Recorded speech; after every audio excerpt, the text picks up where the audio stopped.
launched its credit card in 2019, its algorithm systematically gave men higher credit limits than women. This was not a technological fluke. i.e. models that learn from societies with deeply entrenched discrimination against women risk amplifying those inequalities even further. But the evidence is clear. Everyone benefits when women are at the top, designing, building, and creating these systems.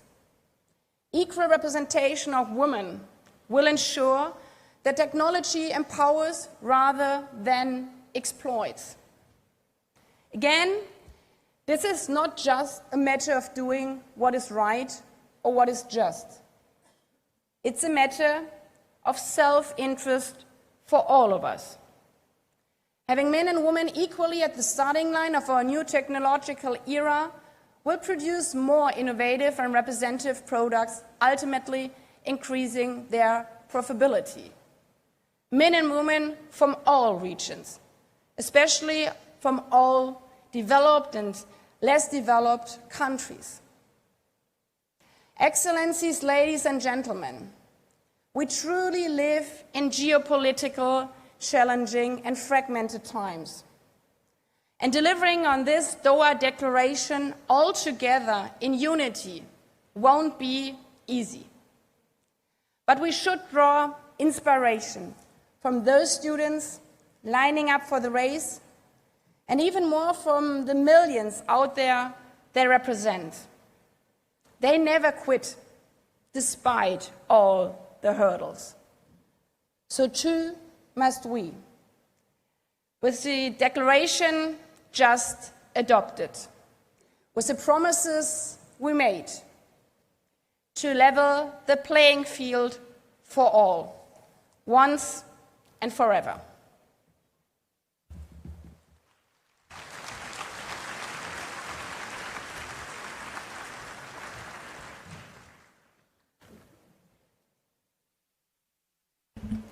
I give the floor to His Excellency Antonio Guterres, Secretary General of the United Nations.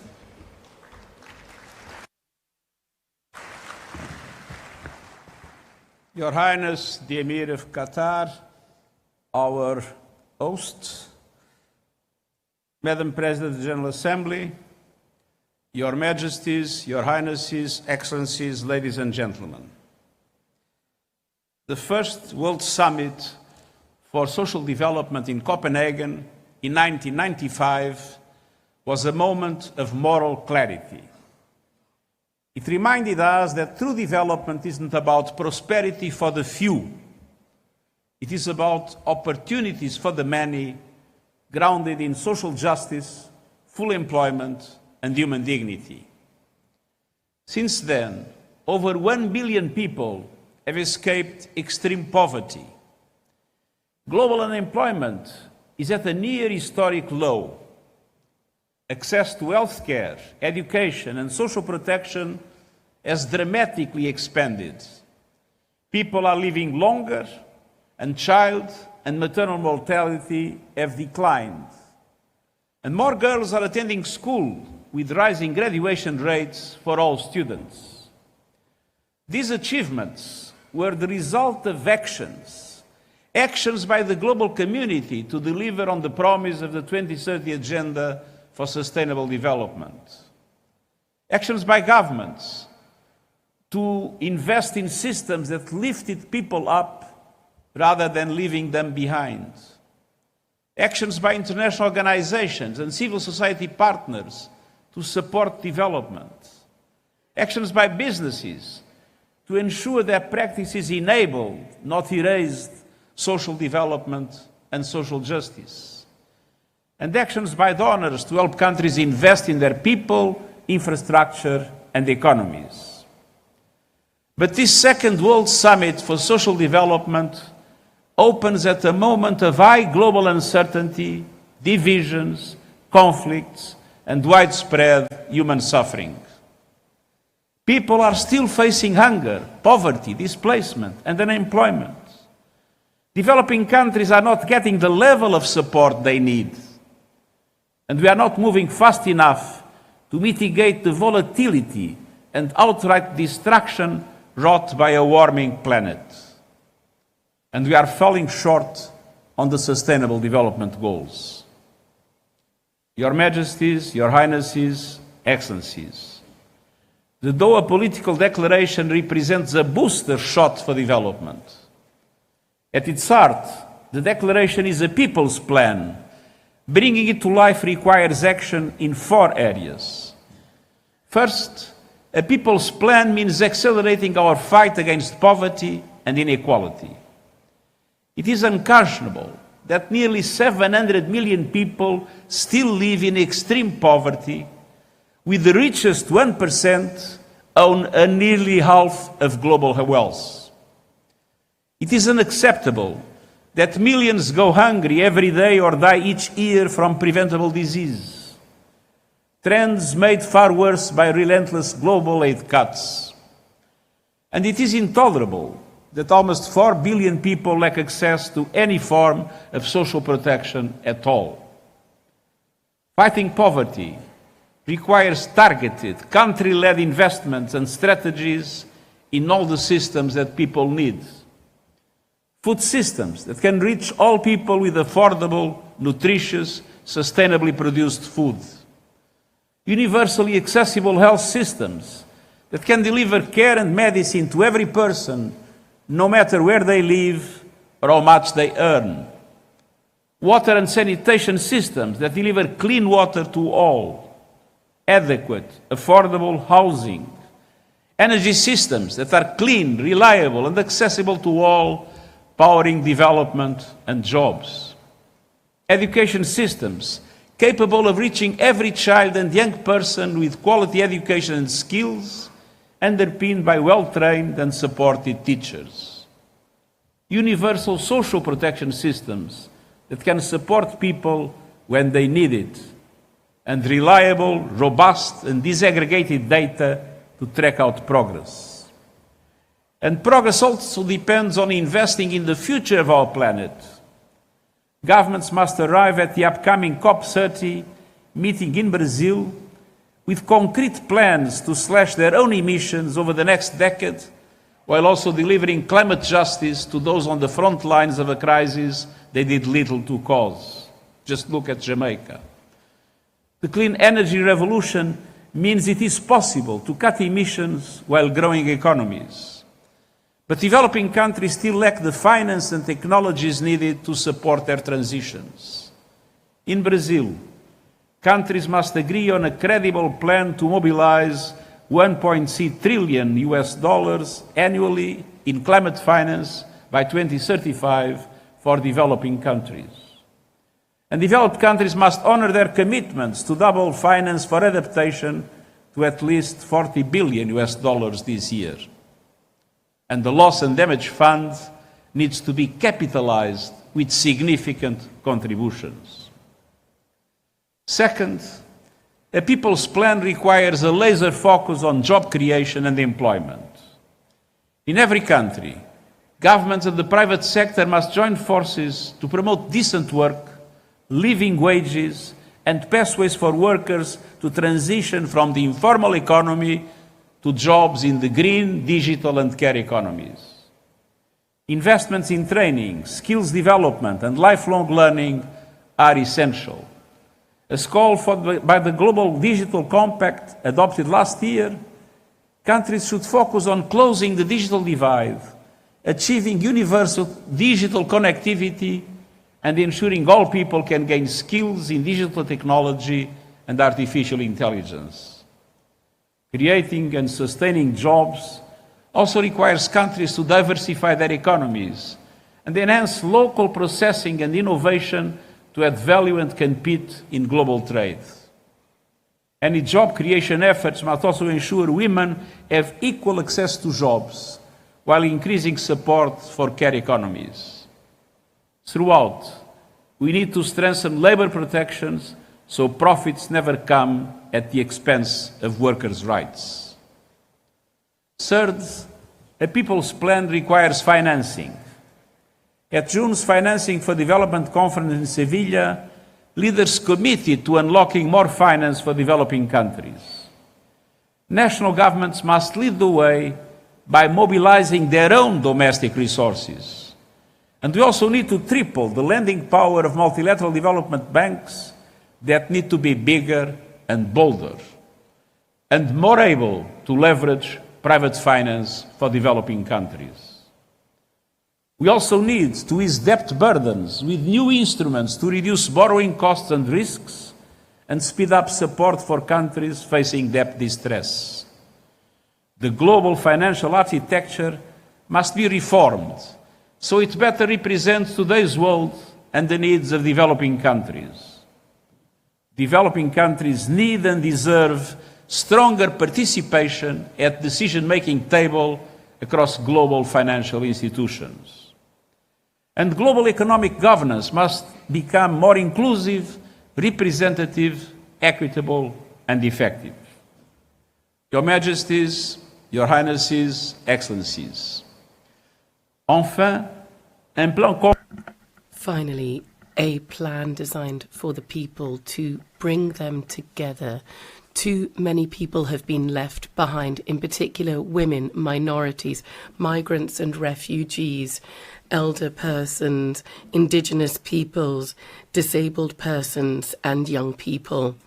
Many are subject to prejudice, threats, poor treatment, and even demonstrable acts of violence, be this at home, in their workplaces, in the streets, or online.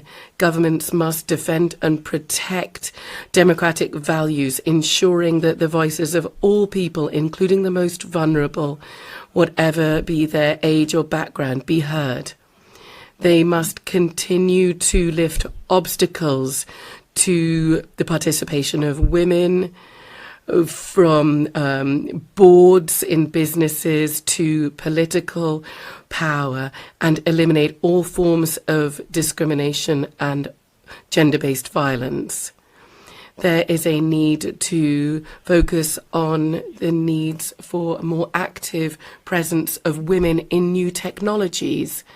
There is a need for AI algorithms not to become bastions of male chauvinism. At all times and in all places, human voices, human rights, at all times and in all places, human rights will remain our compass and will show us the way towards justice and a future peace for all people.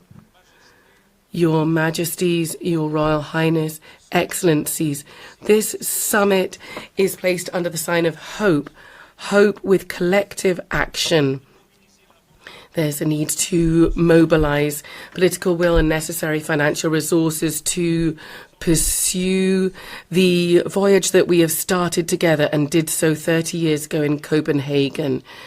We have the Doha Declaration, and thanks to this, we are going to achieve this far-reaching plan because humanity is calling for it and deserves it. Thank you. I thank the Secretary General. I invite His Highness Sheikh Tamim bin Hamad Al Thani, Emir of the State of Qatar, in his capacity as host country, to address the Assembly.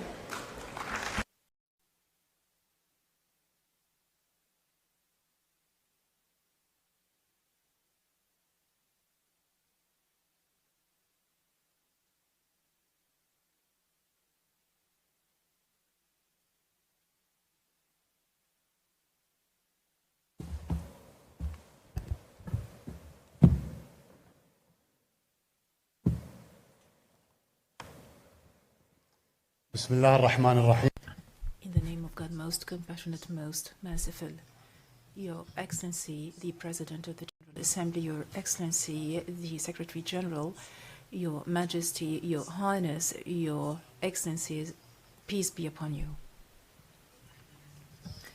At the outset, I would like to welcome you all to Doha, wishing you a pleasant stay. The State of Qatar takes pride in hosting this summit, which is held 30 years after the first summit in Copenhagen in 1995. This is an occasion to reiterate the spirit of solidarity and international cooperation to address challenges that hinder economic development and slows down human development, a matter that threatens social security. We do believe in the importance of collective work on matters that should not cause divergence. And we are keen to enhance social development and to support international efforts to eradicate poverty, increase job opportunities, and to take all efforts necessary to uphold human dignity to achieve a better and more equitable future for all. In this occasion, we do commend the efforts made by Mr. Antonio Guterres, the Secretary General of the United Nations, which represent his interest in developing the work of the United Nations organization. We would like also to thank the DESA at the United Nations for the efforts made towards the coordination and organization of this summit. Dear guests, social development is not a choice, it's an existential necessity, and whilst we celebrate this year the 80th anniversary of the United Nations, we should take the opportunity of this summit to reiterate and to recommit ourselves to the Charter of the United Nations and multilateral efforts, together with doubling down on our efforts to enshrine social development as a main foundation for security and stability for all. At the national level, the State of Qatar has attached special importance to social development and has achieved clear progress according to the indications issued and published by competent international organizations, and we work on improving the quality of life, welfare, and prosperity, in addition to developing education, economic empowerment, health and family care, as well as social protection. The State of Qatar, through the Ministry of Family and Social Development, has launched its 2024-2025 strategy under the slogan "From Care to Empowerment," which is based on creating a community and a society that is based on the equality of opportunities, and which comes in line with the 2030 vision of the state. At the international level, we are cognizant of the fact that challenges hinder social development, as poverty and social inequality and unemployment. All this calls upon us to make consolidated efforts, and we cooperate closely with the United Nations in this regard, and we have spared no efforts towards honoring our undertakings and our commitments towards this goal. The State of Qatar will continue to be an active partner in the international community, and we will continue to support all efforts of social development through the aids and contributions made by Qatar to several countries and societies through the Qatar Development Fund and the Qatar Charity Association. Dear guests, the bare minimum that we need in order to show seriousness in our addressing all these challenges, such as challenges related to environment and human rights, is to uphold our commitments. When it comes to social development, this needs to translate the commitments that we have made as countries in the Copenhagen Declaration. This should be translated into reality by addressing the gaps in the implementation of those commitments, and to give priority to out-of-the-box and creative solutions, in addition to building partnerships and to be persistent on the road of achieving the 2030 agenda. The Doha Declaration that was adopted in this summit is the fruit of relentless efforts and unwavering work, as well as consultations that were held in New York, and it is an ambitious document towards the achievement of the desired social development. And in this regard, we would like to commend the efforts of Belgium and Morocco and the United Nations for their efforts towards the facilitation of intergovernmental consultations and negotiations. And we are confident that the Doha Declaration, which reiterates and stresses the moral and socio-economic vision of social development that is based on human dignity and human rights, as well as equality and peace, will give impetus and momentum that accelerates the achievement of the 2030 Agenda, and this will represent a roadmap and a robust foundation to address all social development issues, especially poverty, unemployment, and social exclusion. It's impossible to achieve social development in any societies without peace and stability, and we do believe that constant peace and not temporary settlements is just peace.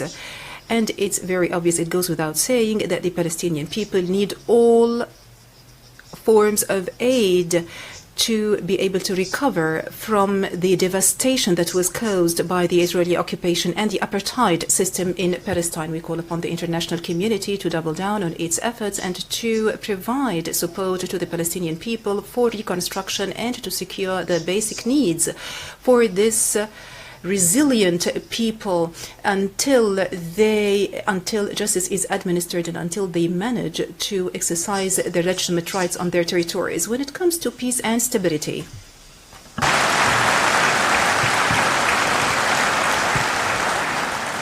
when it comes to peace and stability, I would like to conclude by saying and by mentioning that we were shocked by the atrocities that were committed in Al-Fashir in the Sudan, where we, in need for another piece of evidence to recognize that any manipulation of stability in countries will eventually lead to such shocks and catastrophes and carnage. The Sudan has been going through this carnage and manslaughter for 2.5 years. It's high time we stopped this carnage. We need to achieve a political solution that achieves the territorial integrity and stability of the Sudan.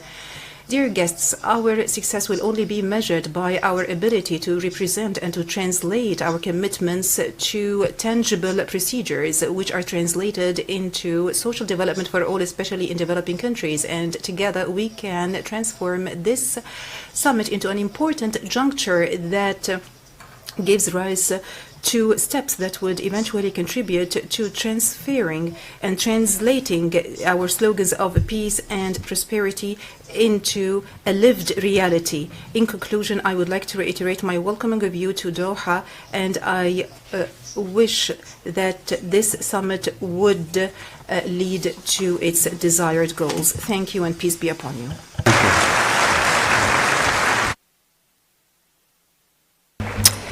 I thank the Emir of the State of Qatar for his speech and for hosting this summit. I give the floor to His Excellency Lok Bahadur Tapar, President of the Economic and Social Council.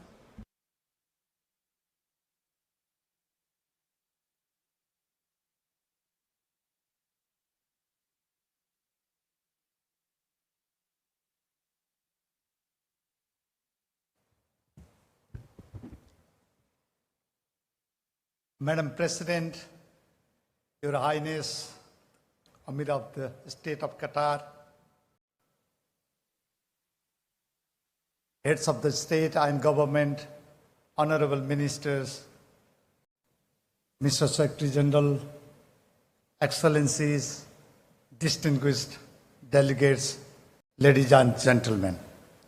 It is an honor and privilege for me to join in the opening of the Second World Summit for Social Development. I thank the State of Qatar for hosting this summit. And I'm grateful to His Highness, the Amir of the State of Qatar, for his leadership and hospitality. I also thank my colleagues, His Excellency Omar Hilale, permanent representative of Morocco, and Her Excellency Sophia De Smith, permanent representative of Belgium, for skillfully steering the negotiation that led to the Doha political declarations. Their work has resulted in a balanced and forward-looking declaration that embodies our shared commitment to advancing social development. Excellencies, since the Copenhagen summit 30 years ago, the world has seen extraordinary social and economic progress. People are healthier, they are more educated, and they are more connected than ever before. Yet, we are still far from reaching the SDGs.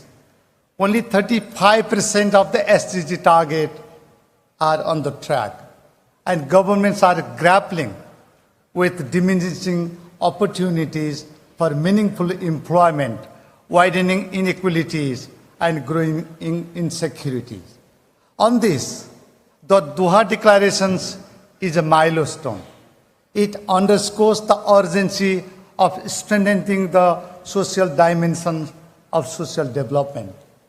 And it calls for actions on three interrelated priorities: ending poverty, ensuring full and productive employment and decent work for all, and promoting social inclusion. Excellencies, over 800 million people still live in extreme poverty. In addition, billions live very close to the poverty line. Even a minor shock, a sudden illness, an unexpected expense, the loss of a job, or a climate-induced disasters can send them into poverty. Informal employment continues to affect over 80% of workers in Africa and 70% of workers in Asia. Income and wealth are increasingly concentrated at the top. Today, the world's richest 1% of the populations own more wealth than 95% of humanity combined. Nearly 2 billion people globally remain uncovered or inadequately protected social protections, without the safety nets that cushion shocks, preserve dignity, and enable resilience in the face of crisis. And societies are increasingly divided and polarized. Confidence and trust in institutions seem to be eroding. Distrust fueled by misinformation and disinformation fractures social cohesion and undermines our ability to achieve the Sustainable Development Goals. Addressing these myriad issues lies at the heart of the mandate of the Economic and Social Council. Excellencies, the 80th anniversary of the Council is an opportunity to renew our joint commitment to its enduring values: cooperation among nations, inclusive development, and the dignity of every person. Those principles have guided the Economic and Social Council since 1945. They continue to define our work today. The 5-year review process agreed in the Doha Declarations provides an important opportunity to measure progress and renew momentum. The General Assembly will lead that effort, and the ECOSOC system will support it by bringing together governments, UN systems, stakeholders to translate shared commitments into actions. The role of the commissions for social development will be pivotal in this regard.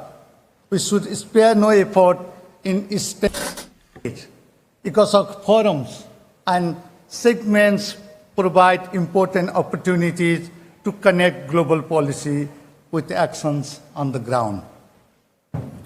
Excellencies, under Nepal's presidency, ECOSOC is advancing global cooperations on food systems, financing for development, climate resilience, and digital inclusion and youth entrepreneurship. Issues that underpin poverty, education, decent work, and social inclusion. Our policy guidance support implementations at the local, national, and regional levels, strengthening the government's efforts. The UN system's analytical and evidence-based support runs throughout the Council's work, and providing space for the diverse voices of stakeholders, including youth, women, and persons with disabilities. We ensure that our deliberations are rooted in the realities on the ground. These strengths will be fully mobilized to advance the commitments we make here in Doha. ECOSOC will continue to work with member states, the UN systems, and partners to ensure that the Doha declarations translate into tangible progress in people's lives. Let us carry forward the spirit of Doha with unity of purpose and shared determination to build societies rooted in dignity, opportunity, and inclusion for all. I thank you.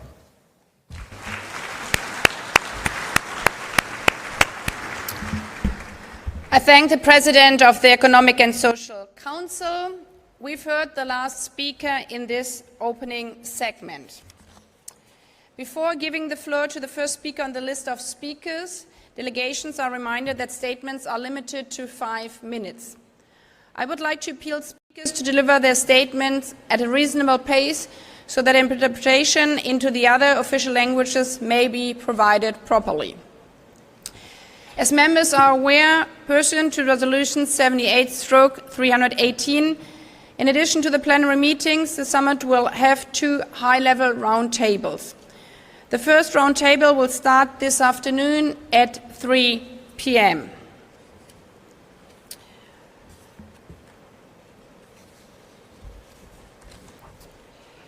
I invite, now my microphone is not, I invite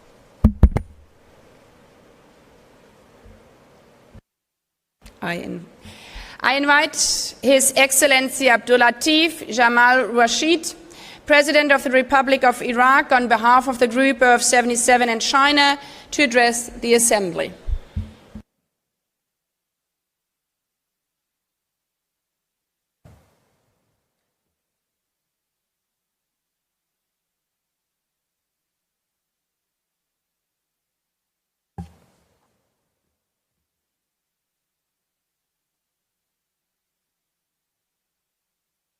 Your Excellencies, distinguished delegations, ladies and gentlemen, it's an honor to deliver this statement on behalf of Group 77 and China. First and foremost, the group takes this opportunity to thank the co-chairs of the intergovernmental process and the permanent representatives of the Kingdom of Morocco and Belgium for their leadership, tireless efforts, and thoughtful guidance throughout this process.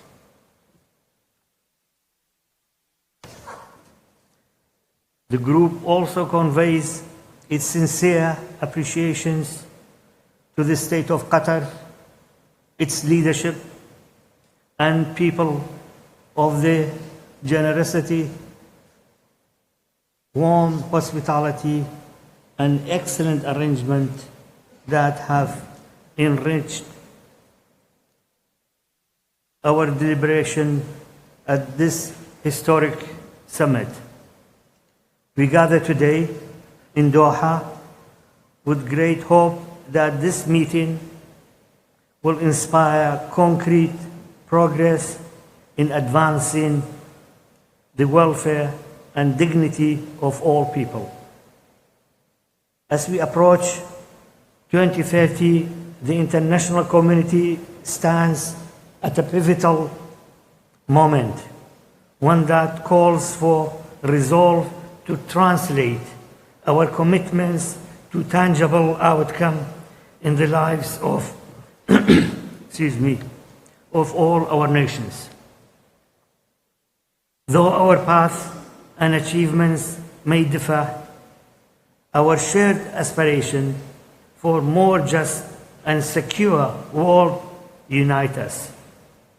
Let us this summit be a step towards a deeper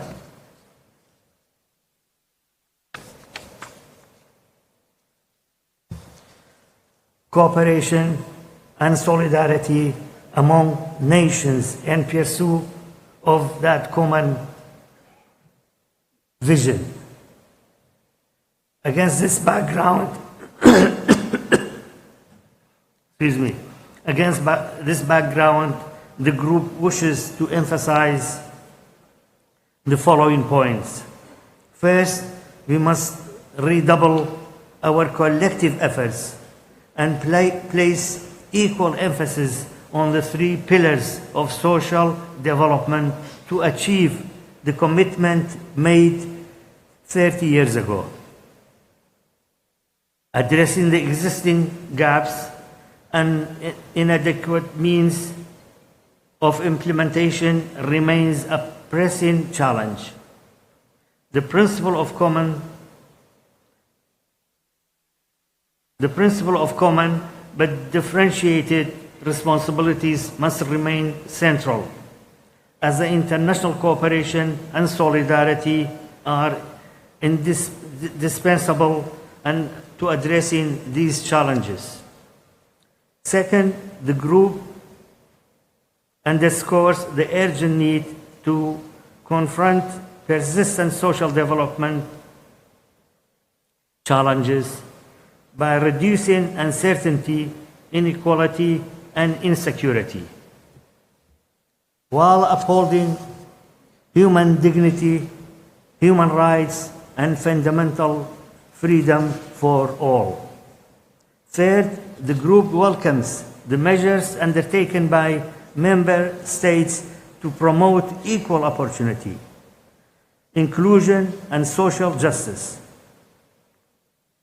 and reaffirm its full commitment to ensuring that all individuals are empowered to participate fully in social, economic, and political life.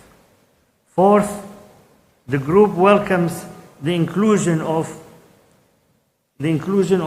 racism as a cross-cutting issue in the outcome text, highlighting the need to stop up our efforts to fight against all forms of racism, racial discrimination, xenophobia, and related intolerances. However, the group regrets that genuine progress in addressing this enduring scourge still falls behind our aspiration. Fifth, the group stresses that migration is an ember of development and recognize the positive contribution of migrants to inclusive growth and sustainable development in countries of the origin. Transit and destination. We acknowledge the importance of addressing the nexus between international migration and social development in and in a comprehensive and balanced manner. 6. While technology is an essential tool for achieving development goals, access to its benefits remains unequal. The group, therefore, emphasized the urgent need for concerted action to bridge the growing digital divide. 7th, the group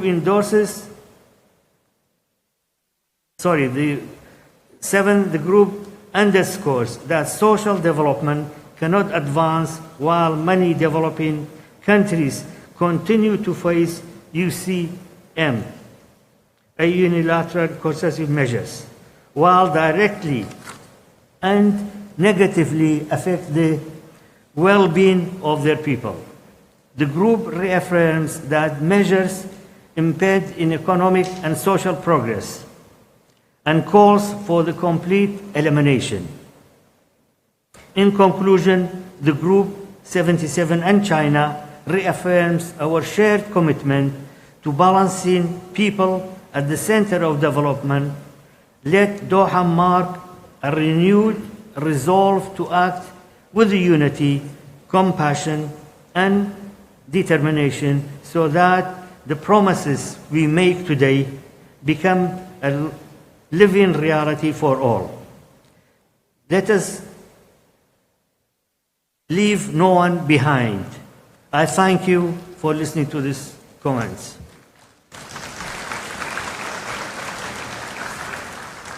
I have the second speech on behalf of Iraq. Bismillah ar-Rahman ar-Rahim. Deliver my speech on behalf of Iraq in Arabic. Your Excellency Sheikh Tamim bin Hamad Al Thani, Your Highness Prince of the State of Qatar, Excellencies, ladies and gentlemen, Your Excellency, Mr. Antonio Guterres, United Nations Secretary General, ladies and gentlemen, may the peace and mercy and blessings of God be upon you. At the outset, I wish to convey my sincerest thanks to the State of Qatar for its generous hosting of this summit, which is held at a very critical juncture as we are about to launch a new era which requires a renovation of international commitment to social justice and the strengthening of decent work and the establishment of more just societies. Equally, I wish to address my thanks to the United Nations and its specialized agencies for its unstinting support for member states in their implementation of the 2030 Sustainable Development Agenda and for its active partnership alongside Iraq on our developmental path. Equally, we thank all participating states for efforts made in preparing the Doha Declaration, which represents a quantum leap towards strengthening comprehensive, inclusive and sustainable social development at the global level. Ladies and gentlemen, our meeting today under the second summit is held over 30 years since the Copenhagen summit in 1995. It constitutes a new opportunity to review achievements and to proceed with a forward-looking attempt to contain the situation and to preempt the impact of highly complex crises, social crises, climate crises, etc., which necessitate social justice. We firmly believe that investing in humans is the optimal path that leads to justice. Social justice is an existential requirement for decent life. discrepancy in opportunities, economic opportunities, climate threats,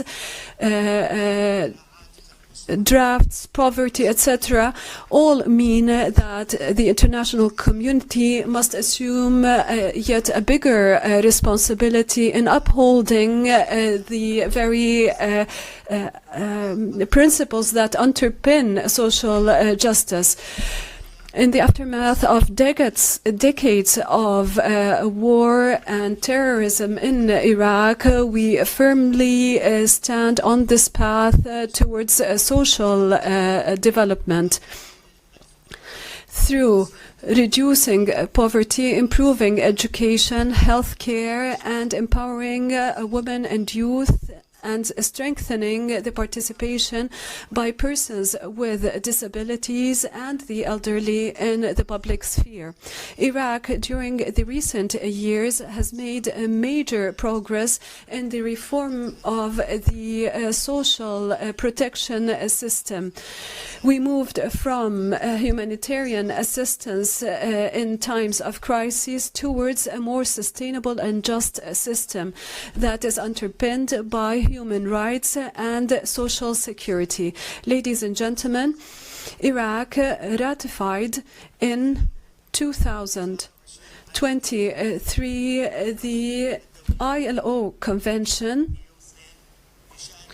102 on social security floors, thus upholding our international commitments. We made tangible progress in terms of social protection over the last 4 years. Poverty rates have decreased. This is telling of the impact of structural reform in favor of social development. We have expanded the basis of beneficiaries in a tangible manner, which now it reached 140% of those benefiting from social security, in addition to an increase in the amounts dedicated to social security. As we move from support to productivity, we have launched a unified program that benefits tens of thousands of individuals, in addition to support to small and medium-sized enterprises. This led to a reduction in unemployment rates and empowered women economically. The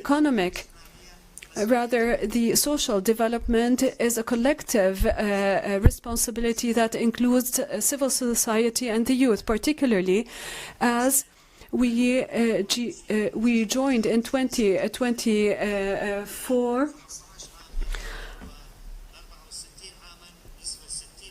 the ranks of those countries with a large presentation or portion of youth among its population. This prompted us to improve job opportunities, the development of skills, and the focus being placed on entrepreneurship in favor of youth and women.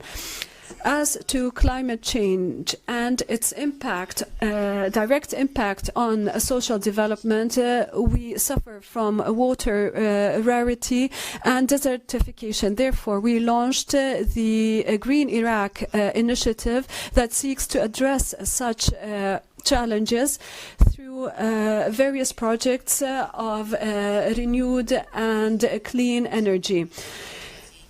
Between 2024 and 2023, we are focusing on the increase of renewable energy share and a clean energy share, in addition to an increased participation by the private sector in this effort, and a focus on agriculture to improve air quality and climate adaptation.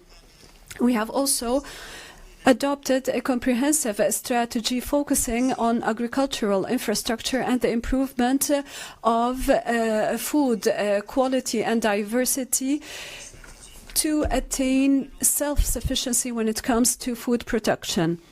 Equally, we are linking social protection to the agricultural sector through support to small agricultural businesses and medium-sized agricultural businesses, with a focus on female-led businesses and a focus on infrastructure in the rural areas. Social development cannot be attained without economic, cultural development.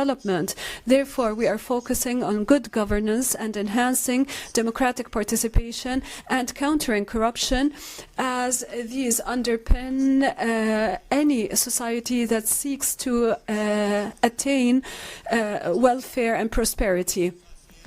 We are committed to transparency through the implementation of the digital transformation program and the unification of our databases, which improves our targeting of corrupt individuals when it comes to making sure that benefits reach those that are in dire need for them.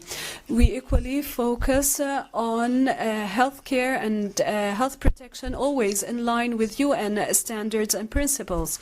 Iraq has adopted a national development plan covering 2024-2028, in addition to a strategy for the alleviation of poverty and the Iraqi Vision for Sustainable Development 2030 and the 2050 Iraq vision, in addition to a national employment vision to guarantee decent work and secured work for all. Challenges social development is faced with are well entrenched. These include inter alia, migration, climate change, among others. This necessitates comprehensive and joint work. We have established specialized and ad hoc funds to address such challenges and to support development at the governorate level. Countering poverty, corruption, and other aspects that plague our societies, including illegal migration, drugs, etc., will undoubtedly be conducive towards improving the livelihood and living standards of our citizens around the world. Iraq stands ready to support the international community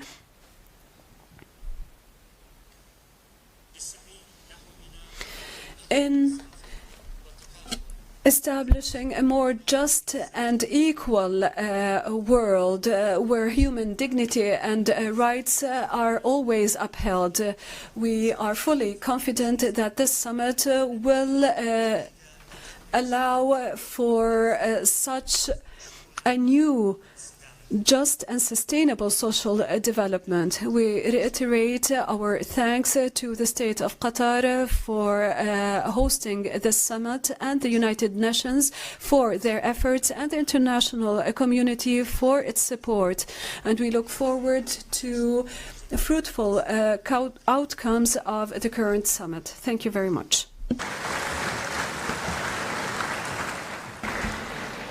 I thank the President of the Republic of Iraq. May I remind delegation again that statements are limited to 5 minutes. There's a timer. I invite His Excellency William Samoei Ruto, President of the Republic of Kenya and Commander-in-Chief of the Defense Forces, on behalf of the African Group, to address the Assembly.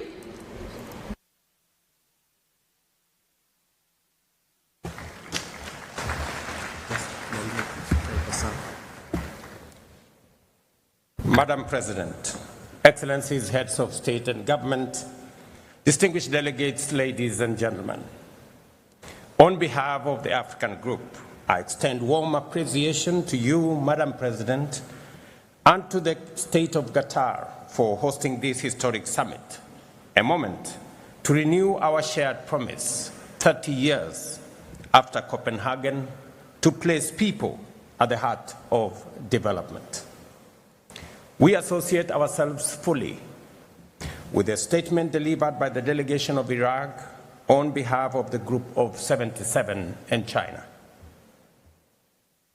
Excellencies, 3 decades after the first World Summit on Social Development, the world can point to real progress in reducing poverty, improving food security, expanding education, health, and social protection.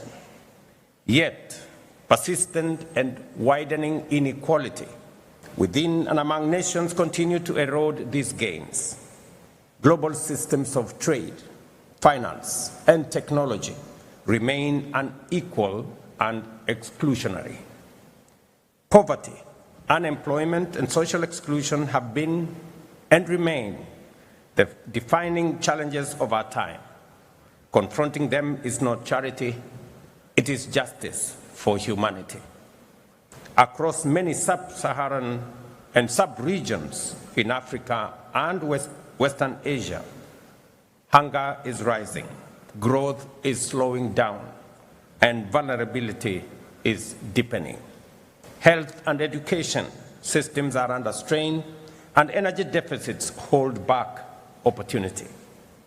Beyond income, inclusion depends on access to essential services that empower individuals and protect dignity. Universal access to affordable and quality health care is not a luxury. It is a right for every human being. Housing insecurity, manifesting through homelessness, overcrowding, and substandard shelter, continue to breed inequality. As housing costs outpace wages, affordable housing must become a cornerstone of social development. Informal and precarious employment remains yet another of the gravest obstacles to stability and growth, particularly in low and middle income countries where millions live close to the poverty line. Ladies and gentlemen, the digital divide is emerging as one of the greatest barriers of our time. Access to affordable connectivity, access to devices, and digital skills must become universal. Education must include every learner, empower every teacher, and reach every community, including persons with disability. As Africa, we believe that transforming informal sectors, enhancing productive capacity, and expanding access to global markets requires stronger international cooperation in line with the Addis Ababa Action Agenda and the right to development. We therefore call for comprehensive reform of the international financial architecture to make it fair, transparent, and responsive to the needs of developing nations and its people. We urge decisive action on debt distress and progress towards United Nations Framework Convention on international tax cooperation. We also underscore our call for a UN Convention in sovereign debt. Distinguished colleagues, the Copenhagen Declaration gave us a timeless framework built on 3 pillars: the eradication of poverty, decent work for all, and social integration. Grounded in equity, solidarity, and human dignity, these pillars remain our compass. We therefore welcome the Doha Declaration on Social Development, a renewed global pledge to translate principle into action and to build cohesive and resilient societies for generations ahead. We commend the co-facilitators, the permanent representative of Morocco and Belgium, for their leadership in guiding this important progress. This summit, distinguished colleagues, must rekindle genuine dialogue, restore trust, and reaffirm multilateralism as the anchor of collective progress. We must amplify the voices of those living in poverty and vulnerability and ensure that developing countries, most of them in Africa, are fairly represented across all multilateral institutions. Accordingly, the African Group reiterates its demand for 2 permanent and 2 non-permanent seats for Africa on the UN Security Council with full rights and privileges. True social development cannot thrive without historical justice and equal representation. The African Union has declared 2025 the year of justice for Africans and the people of African descent through reparations. This is a defining step towards justice and healing for Africa and its diaspora, calling for accountability for the crimes of slavery, colonialization, apartheid, and exploitation that caused lasting human and environmental harm. We also reiterate the importance of the high-level General Assembly meeting in September 2026 to mark the 25th anniversary of the Durban Declaration and Program of Action, and invite all partners to support its successful implementation within the second decade for people of African descent. Together, let us envision a future that is inclusive, resilient, and just. A world free of hunger, poverty, disease, racism, and inequality. A world where prosperity is shared, the digital divide is bridged, and trust in multilateralism is renewed. I thank you. Allow me, Madam President, having just addressed this assembly on behalf of the African Group, I now have the honor, with your kind indulgence, to deliver Kenya's national statement. In the years since Copenhagen, the world has made tremendous advances in science, technology, and innovation, transforming lives and transforming economies. Yet amid this progress, poverty, inequality, unemployment, and social exclusion persist, and in far too many places they have deepened. In Kenya, through our bottom-up economic transformation agenda, we have charted a deliberate roadmap to confront these challenges head-on, and I am proud to share a few of its key highlights. We recognize that education is the most powerful equalizer in society. That is why Kenya has fully transitioned to the competence-based education and training system that emphasizes practical skills, innovation, and lifelong learning. Equally, to make higher education equitable, we introduced a student-centered funding model that guarantees access to quality education for every learner, regardless of their social or economic background. In 3 years, we have hired 76,000 new teachers, a number that will reach 100,000 by January 2026, improving the teacher-to-learner ratio from 1 to 45 to 1 to 29, putting us on course to meet UNESCO's 1 to 25 benchmark by 2027. We have also rapidly expanded technical and vocational training institutions across the country, ensuring that learners gain market-ready skills aligned with the needs of industry and entrepreneurship. Beyond education, we're empowering citizens economically through initiatives like the Financial Inclusion Fund, popularly known as the Hustler Fund. To date, the fund has disbursed Kenya shillings 80 billion, an equivalent of US dollars 615 million, to 26 million Kenyans. It now accounts for more than 9.5 million repeat borrowers, including 5 million individuals who have successfully restored their creditworthiness through consistent repayment, enabling them not only to re-enter the formal credit market, but also access higher borrowing limits and better financial terms. At the same time, together with partners, we are launching programs such as the National Youth Opportunity Towards Advancement Project. Over the next 5 years, it will reach 1 million young Kenyans, training them in skills that are on demand, financing startups, and enabling access to government procurement opportunities. We are equally committed to protecting the most vulnerable members of our society, including the elderly, orphans, widows, and persons living with disability. Through our National Safety Net program, commonly known as Inua Jamii. What began as a modest monthly support to 500 households has now expanded to reach more than 1.7 million families across the country. Madam President, Excellencies, through the Affordable Housing Program, we are delivering much-needed shelter while at the same time creating jobs and fostering inclusion. Today, over 230,000 housing units are under construction nationwide, employing more than 340,000 Kenyans and expanding opportunities for local artisans and small businesses.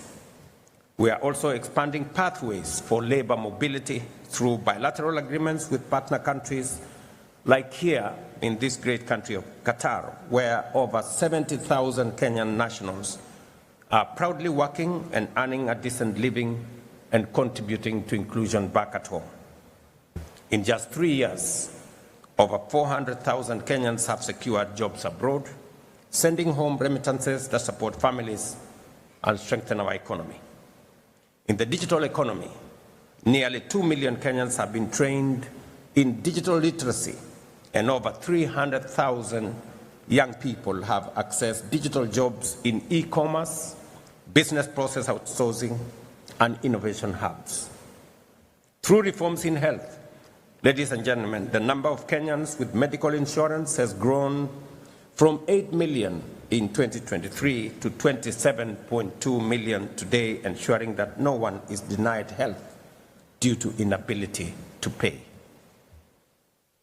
In summary, Excellencies, Kenya's experience affirms that people-centered policies deliver transformative results. Yet, in an interconnected world, national action alone cannot overcome global inequalities.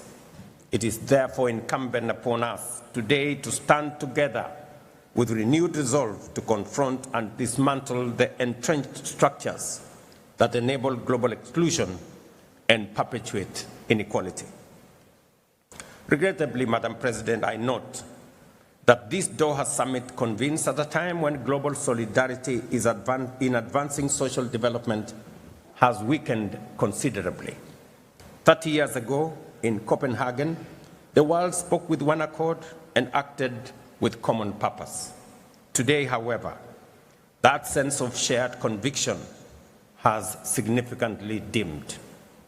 Faced with new and complex crises, from climate shocks and conflict to unequal trade and debt distress, nations are too often divided by competing interests, inward-looking nationalism, and short-term calculations. We witnessed it in the inequitable distribution of COVID-19 vaccines, in the unmet pledges in the climate finance, and in global systems that privilege power over partnerships.